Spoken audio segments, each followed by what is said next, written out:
Benjamin Castaldi nous reçoit dans sa cuisine. Dans ses veines cool, à ne pas s'y tromper, le sang bouillonnant de sa grand-mère Simone Signoret qu'il raconte en croisant son histoire avec Yves Montand dans Je vous ai tant aimé, paru le 10 février aux Auditions du Rocher Gala. Pourquoi ce livre sur vos grands-parents? Benjamin Castaldi, à la fois parce que c'est le centenaire de la naissance de ma grand-mère Simone Signoret, que j'appelais Mémé, et de son grand amour Yves Montand. Ils étaient nés en 1921. Mais aussi parce que j'ai un regret, je constate que la notoriété de Simone est restée bloquée au XXe siècle.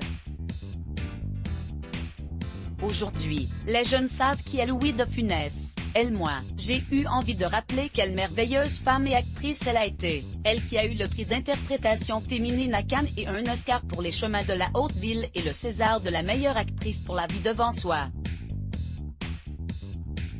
Gala, que vous a-t-elle légué?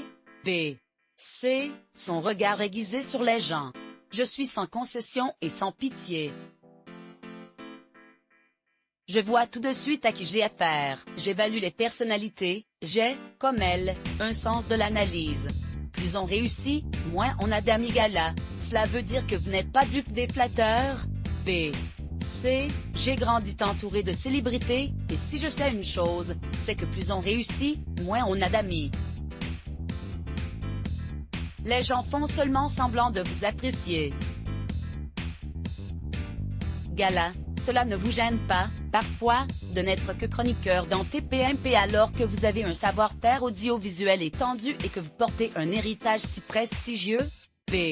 C. Pas du tout. TPMP n'est pas le cercle de minuit, mais être dans la déconnade n'a jamais voulu dire qu'on n'était pas profond.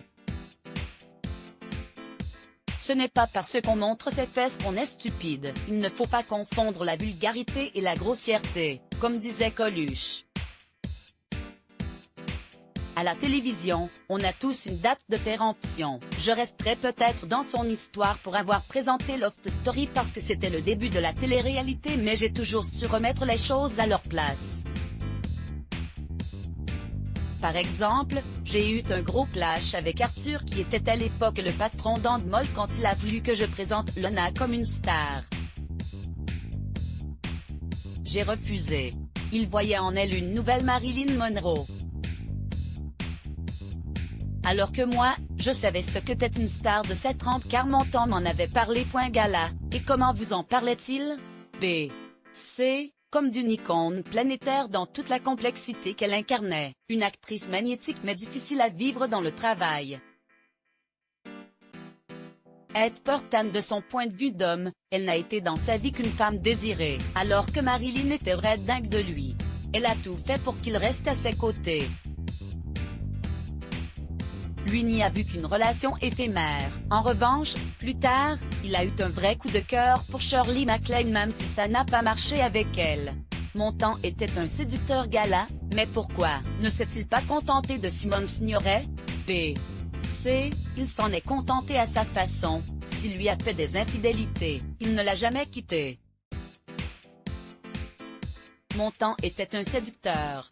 Il vous aurait vu, il vous aurait fait son numéro. Quand il a rencontré ma grand-mère, il sortait d'un chagrin d'amour pour Piaf qui avait rompu avec lui. Il a dit à Simone qu'elle avait des attaches fines, elle l'a invité à faire une sieste. C'est elle qui a fait le premier pas. Elle était si belle, il n'allait pas refuser. Ensuite, ils ont été liés par un dialogue constant. Ils existaient indépendamment. Il était Montand, elle était Signoret, à charisme égal. À intelligence égale aussi. Même si Simone avait grandi dans un milieu plus bourgeois que le sien et donc plus lettré, il lui a apporté son regard sur la société, la politique, au-delà de l'amour. Ils ont fonctionné au respect.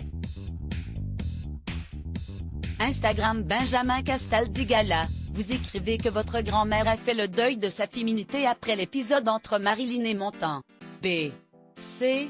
Oui, une part de ma grand-mère est morte à cause de cette liaison. C'est ce qui a amorcé son déclin physique. Elle a eu un immense chagrin. Elle était une coquue mondiale. Elle avait trop d'orgueil et d'assurance peut-être pour imaginer que ça lui tombe dessus, mais les photos où on les voit tous les trois sont parlantes. Simone est là, un peu collet monté et en face d'elle arrive une bombe ultra décolletée. Elle a vu son impuissance et ça lui est resté. Gala, vous la décrivez sombrant dans l'alcool. B. C. Oui, mais elle était tout sauf une ivrogne. C'était une alcoolique mondant souvent un verre à la main avec une clope. Je me suis fait tirer à boulet rouge. Gala, vous n'abordez pas la relation inappropriée entre votre mère Catherine Allégret et son beau-père Yves Montand. Pourquoi? B. C. À l'époque, je me suis fait tirer à boulet rouge quand j'en ai parlé il y a 15 ans. Ce n'était pas alors la mode de libérer la parole.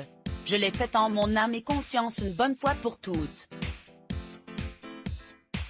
Je n'y reviendrai plus. Gala, pourquoi n'en voulez-vous plus à Montand alors qu'un jour il vous a interdit de dire que vous étiez son petit-fils? B. C. Je ne sais pas, j'étais jeune, il a dit ça en me donnant de l'argent, je suppose que j'en manquais, j'ai été pragmatique. Il rit, plus sérieusement, j'aurais dû lui jeter les billets à la figure mais après il s'est excusé à sa façon. Il m'a écrit, à mon petit-fils d'amour mais ne le dis à personne. C'est un homme auquel je dois, quoi qu'il ait fait ou été, d'avoir appris à aimer les belles choses, à rêver et à avoir de l'ambition. Crédit photo, Jack Tribeca Best Imageless Block ADS. Why?